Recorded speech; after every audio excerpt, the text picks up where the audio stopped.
नमस्कार। शाम के अखबारों की चर्चा चाय के साथ, खबरें भी है और कुछ जानकारी भी है।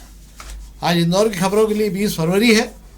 शहर में रात को पानी गिरने के बाद और सवेरे फिर पानी लगातार बारिश होने के कारण टेम्परेचर में गिरावट आ गई है। मौसम बड़ा खुशनुमा हो गया, ठंड वापस लौटना शुरू हो गई है। शाम को एक बार फिर बाजार में गर्म कपड़ों का दौर होता दिखाई देने लगेगा। बाकी सब खबरें सामान्य हैं जिन पर हम बात करना चाहेंगे। आज अग्निबाण शुरू कर रहे हैं। सबसे पहले अग्निबाण की एक खबर पर बात करना चाहेंगे हम। ये तो छावनी खबर है, इस पर बात कर लेते। कल दिन भर चलता रहा नपती का काम, अब किसी भी दिन होगी तोड़फोड़। मतलब ये जो छावनी का मामला था, ये मेरे को बताओ यार, ये छावनी का हो गया फाइनल 60-80 फीट जो भी है, मतलब निपटारा हो गया इसका? यही रहस्य बना हुआ है कि छावनी की सड़क 60 फीट बनेगी या 80 फुट बनेगी। रहवासी आज भी कह रहे हैं कि इसे 20 फुट चौड़ी की जाए। नेता वादा कर चुके हैं, हालांकि अभी वे चुप हैं। नपती का काम अपने हिसाब से हो रहा है। आपको बताऊं 1.5 साल पहले भी ऐसी नपती कर ली गई थी और तब भी यही बात कही गई थी कि नपती पूरे हिसाब से लगा दी गई, कभी भी सड़क का काम शुरू हो जाएगा। पर अभी तक ऐसा कुछ हुआ नहीं है। एक बार फिर से नपती क्यों की गई, आपको ये समझना होगा कि ऐसी शिकायतें आ रही थी कि अलाइनमेंट सड़क का जो है कहीं गड़बड़ किया गया है। नपती में जो पुराने निशान लगाए गए थे वह हट गए हैं, वो ठीक से निशान की नपती बराबर नहीं हुई। एक बार फिर नगर निगम में संतुष्टि के लिए रहवासियों की वहाँ से फिर से सेंटर लाइन के साथ नपती कर लिए, निशान लगा दिए। हालांकि रहवासी कहते रहे कि इसकी जो चौड़ाई है, इसकी जो नपती आप 80 फीट पर कर रहे हैं उसको 60 फीट के हिसाब से कर रहे हैं, पर नगर निगम ने अपना काम कर दिया हैगा। अब बात वही आ रही है कि 20 फीट छोटी बनेगी या पूरी बनेगी, पर सवाल ये कि किसी भी दिन तोड़फोड़ अचानक नहीं होगी। मैं आपको बता दूं, इसके लिए नगर निगम को बड़ा लवाजमे के साथ छावनी में उतरना होगा। 50 साल पुरानी सड़क है और इतनी पुरानी सड़क पर जहां विधायक और महापौर वादा कर चुके हैं कि सड़क की चौड़ाई थोड़ी कम रखी जाएगी, देखना होगा। बड़ा दिलचस्प रहेगा कि सड़क कितनी चौड़ी बनती है और कितनी बड़ी जगह में यहाँ तोड़फोड़ होती है। अच्छा, सड़क छावनी के उस पार जो है, जब पुल पार कर लेते हैं तो भी शायद 80 फीट ही है ना? उसके पुल के उस पार 80 फुट चौड़ी सड़क है। उस मान से ये भी 80 फीट होना चाहिए। अच्छा, पर बात वही चौराहे के पहले तक भी 80 फीट है। 80 फीट चौड़ा है। हाँ, तो मुझे लगता है फिर 80 फीट ही हो जाना चाहिए, क्योंकि इसके 80 फीट हो जाने से काफ़ी कुछ फिर अगली बार अगले 25 सालों के लिए शहर को झांकना नहीं पड़ेगा। इसके लिए बड़े व्हील पावर की जरूरत पड़ेगी, बात पक्की है। एक खबर पर और बात कर लेते हैं, सामान्य खबर है। आज संघ का एक फिल्म बनी है शतक, उसका प्रीमियर था आज और कल भी दिखाई गई थी। हालांकि आज दिखाई गया, पर फिल्म में सन्नाटा छाया रहा। लोगों का उत्साह फिल्म के प्रति बिल्कुल नहीं रहा। संघ के पूरे 100 साल के लगे फिल्म बनाई गई थी और आज जो पहला शो चला है उसको लेकर बताया गया था कि पहले शो में रोने हो गए हैं फिल्म देखने वालों में। मुझे लगता है 1-2 दिन बाद संघ का कोई फरमान जारी होगा कि आपको देखना ही है, तभी होगा। और अभी टैक्स फ्री की व्यवस्था नहीं की गई। सरकार को टैक्स फ्री तो कर देना चाहिए। जी बिल्कुल, आप सही कह रहे हैं। बात कर रहे हैं शतक फिल्म की। शतक फिल्म संघ के 100 बरस के सफर पर बनाई गई वो फिल्म है जिसमें AI का भी इस्तेमाल किया गया है। फिल्म को देखने के लिए प्रीमियम शो, मतलब फिल्म आज जो है 17 थिएटर में रिलीज हुई है, उसका प्रीमियम शो, खास प्रीमियम शो कल स्कीम 140 के एक मल्टीप्लेक्स में रखा गया था, जिसमें संघ पदाधिकारियों के साथ में मीडिया कर्मियों को भी बुलाया गया था। पर हालात ऐसे रहे कि आधे से ज़्यादा भी हाल भर नहीं पाया। वजह जो भी रही हो, ये तो हो गया संघ की अपनी बात। आज जो ज़्यादातर शो खाली हैं। हालांकि मैं आपको इतना बताते हूँ, भारतीय जनता पार्टी ने तैयारी कर ली है। फिल्म का प्रचार प्रसार करने के लिए भारतीय जनता पार्टी नगर इकाई अपनी तरफ से शो बुक करा रही है और भाजपाइयों को, खास करके जितनी बड़ी टीम है उस पूरी टीम को ले जाकर फिल्म दिखाएगी, ताकि आम लोग भी उस फिल्म को देखने के लिए थिएटर की ओर रुख करें। ठीक बात है। हर बार बेचारी भाजपा कब तक लाज बचाएगी? बहुत सारी फिल्मों को ले लेकर कार्यकर्ता ही बेचारे दौड़ दौड़ के पिक्चर देखते रहते हैं, लोगों का रुझान नहीं रहता। एक और खबर पर बात करते हैं अग्निबाण की। यकीनन ये खबर बहुत अच्छी है। चौड़ाई बढ़वाकर मास्टर प्लान में शामिल की गई 42वीं सड़क के दूसरी तरफ जो है 50 साल पुरानी सड़क की चौड़ाई घटाने को राजनीतिक खेल चल रहा है। ये मामला चंदन नगर की सड़क का। पर इस खबर के बीच में एक जानकारी बहुत अच्छी है, वो ये है कि पहले 23 सड़कों, उसके बाद 19 सड़कों हाईकोर्ट में केवीएट भी दायर कर दी, पर 1 दर्जन से अधिक सड़कों का भूमि पूजन हुए साल हो गए होंगे। अभी तक किसी भी सड़क का काम शुरू नहीं हो पा रहा है। सवाल ये उठता है, क्या है यार ये? बिल्कुल आप सही कह रहे हैं कि सड़कों का काम शुरू नहीं हो रहा। जैसे आपने शुरुआत जो है छावनी की सड़क से की थी कि फिर निशान लगाए गए, वो भी मास्टर प्लान की सड़क है।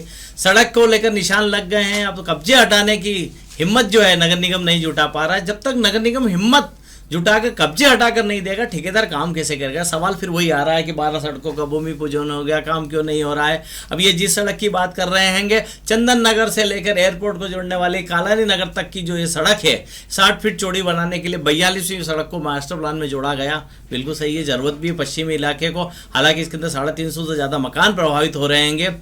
बात हो गई चंदन नगर वाली रोड की। अब कहा जा रहा है कि जो सड़कें पहले से मास्टर प्लान में शामिल है वही 50 साल पुरानी सड़कें, यानी छावनी की सड़क। अपनी बात कर लेते हैं सुभाष मार्ग की सड़क। इस सड़क की चौड़ाई कम करने की बात हो रही है और वहां पर सड़क बढ़ चौड़ी करने की बात हो रही है। उसी पर खबर बताई गई है कि एक तरफ सड़क छोटी कर रहे हैं, दूसरी तरफ सड़क चौड़ी करके बनाने की कोशिश है।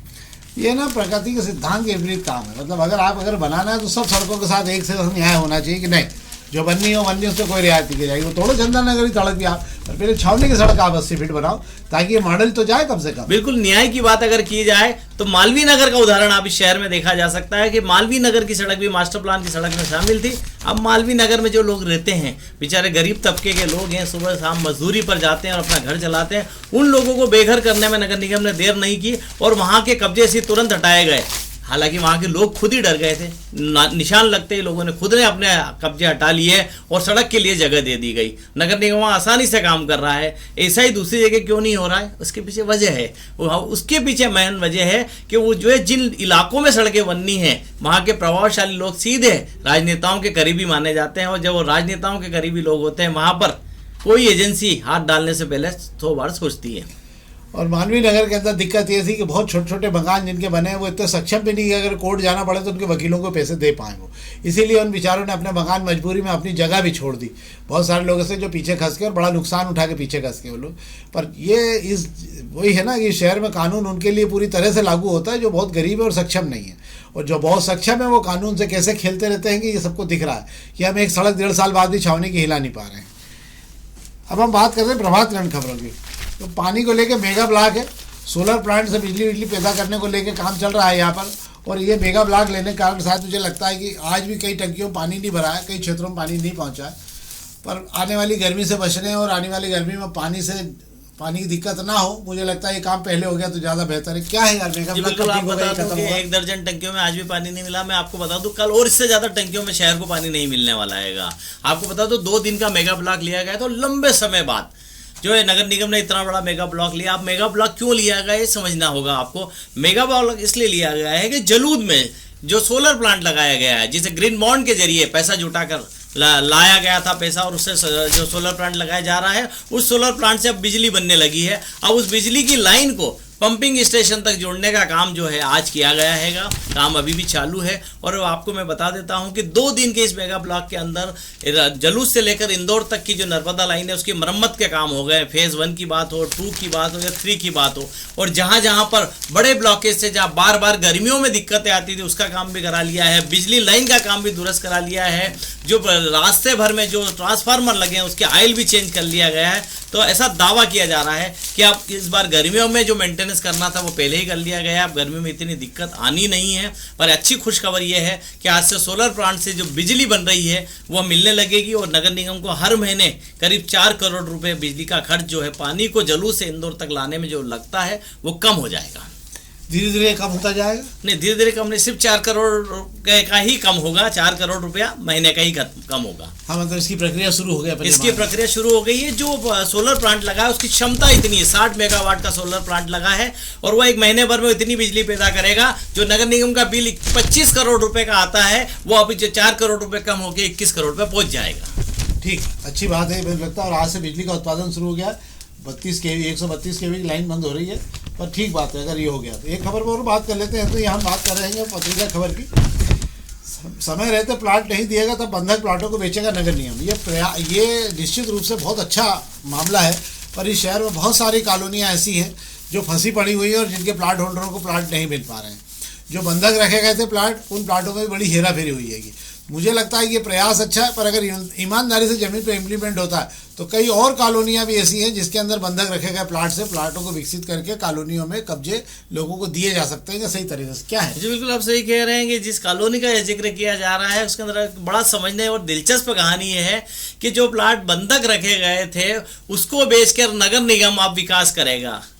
कॉलोनाइजर खुद ही यही चाहते हैं कि अब ये बेचकर ही नगर निगम विकास कर ले। वजह यह है कि विकास पर जो खर्च होना है उतना पैसा प्लाट से आना नहीं है। और आपको जानकर बड़ा आश्चर्य होगा कि जिस कॉलोनी की बात की जा रही है, इस कॉलोनी के जो कर्ता धर्ता हैं, पहले वे कांग्रेस के एक बड़े नेता हुआ करते थे, जो अब इन दिनों भाजपा में शामिल हो चुके हैं और उनकी एक नहीं कई कॉलोनियां उस रोड पर रहेगी। तो नेताजी खुद भी यही चाहते हैं, नहीं तो वरना ऐसा हो नहीं सकता कि नेताजी अपने बंधक प्लाट ना छुटा पाए। पर नेताजी को पता है कि बंधक प्लाट छुटाने जाएंगे तो जितना खर्चा कॉलोनी में लगाना पड़ेगा उतना पैसा जेब से खर्च करने की बजाय प्लाट छोड़ देना ही ज्यादा ठीक है। ठीक बात है। और नेताजी भाजपा में तो ज़्यादा ज्ञान उनका अपना पहले से ही होगा भी। अब हम बात कर लेते हैं दोपहर की खबर। दोपहर की खबर में पहले पेज की खबर की बात कर लेता हूँ मैं आपसे। सी वोटर का एक सर्वे आया, 5 राज्यों के चुनाव है अप्रैल में।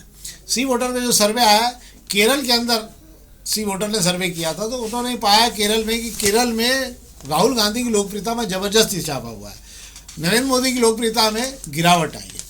जहाँ केरल में राहुल गांधी की लोकप्रियता 51% से ऊपर हो गई है, 3% बढ़ी, वहीं नरेंद्र मोदी जी की जो है आपकी क्या कहें लोकप्रियता जो है वो 30% के लगभग आ गई है। इस बार चुनाव है, रोचक चुनाव रहेंगे। ये 5 राज्यों में से अभी 2 राज्यों में भाजपा की सरकार है, आसाम में और एक और स्टेट जो है उसमें है। बाकी तमिलनाडु में कांग्रेस है, पश्चिम बंगाल में भाजपा ममता बनर्जी है, और यहाँ पर आपके केरल में यूडीएफ का कब्जा अगर हो जाएगा तो ये यहाँ से कम्युनिस्ट पार्टी पूरी तरह खत्म हो जाएगी। ये खबर थी जो हमने आपको बताई। ये खबर पर हम बात कर रहे थे, आज तड़के हुई बारिश। सुबह हमने आपसे कहा था यार तापमान में गिरावट आई, पर आज जल जमाव पूरे क्षेत्र भर में जहाँ जहाँ पानी और सड़कें खोद के रखी गई वहाँ सब जगह कीचड़ और गारे की स्थिति बन गई थी। उसके कारण जो है यहाँ पर बड़ी दिक्कत होती रही। क्या है, बिल्कुल ये कह रहे हैं, बेमौसम हुई बारिश की वजह से तापमान में गिरावट आई है, हवा में भी ठंडक सी आ गई है, और जगह जगह खुदाई का काम तो शहर में चल ही रहा है। बारिश गिरने से थोड़ा सा काम में दिक्कत आई है, और वहाँ जो खुदाई की वजह से कीचड़ था, जो धूल मिट्टी थी, वो जो फैल गई है सड़कों पर, से आने जाने में दिक्कत हो रही है। एक और खबर पर हम बात कर लेते हैं। वन विभाग ने गिद्धों की गिनती शुरू की है, और ये इंदौर में गिद्ध विलुप्त होते जा रहे थे, धीरे धीरे कुछ गिद्ध बढ़ना शुरू हुए। तो पुराने वाली गिनती में 61 बड़े और छोटे 90 बड़े थे और कुछ छोटे गिद्ध थे। 8 टीमें लगाई गई है, और 90 में से 117 गणना की, मतलब 117 की गणना की गई थी, उसमें 90 बड़े गिद्ध पाए गए थे। और इस बार जो संकेत मिल रहे हैं कि इजिप्शियन गिद्ध भी जो है इस बार देखने को मिले देवगुराड़िया में। 1-2 दिन और लगेंगे सारा खाका सामने आने में, उसके बाद ही तय हो पाएगा। क्या शिखर जी? जी बिल्कुल आप सही कह रहे हैं। एक अच्छी खबर है कि हिंदुस्तान में विदेशी गिद्ध भी आ रहे हैं और देवगिराड़ी की पहाड़ी के आसपास दिखाई दे रहे हैं। हाँ, पर ये गिद्ध कोई नुकसान नहीं पहुंचाते। बहुत सारे गिद्ध ऐसे हैं जो दूसरे प्रकार से भी आ रहे हैं, जिनकी गिद्ध दृष्टि इस देश पे लगी हुई है। वो भी सब अपने अपने हिसाब से टैरिफ लेके आ ही रहे। उसके क्या परिणाम होंगे ये तो वक्त बताएगा। तो ये तो थी खबरें जिस पर हमने आपसे बात की। हम चाहेंगे इस कार्यक्रम को अपने मित्रों तक जरूर पहुँचाएँ और लाइक जरूर करें। बहुत बहुत धन्यवाद।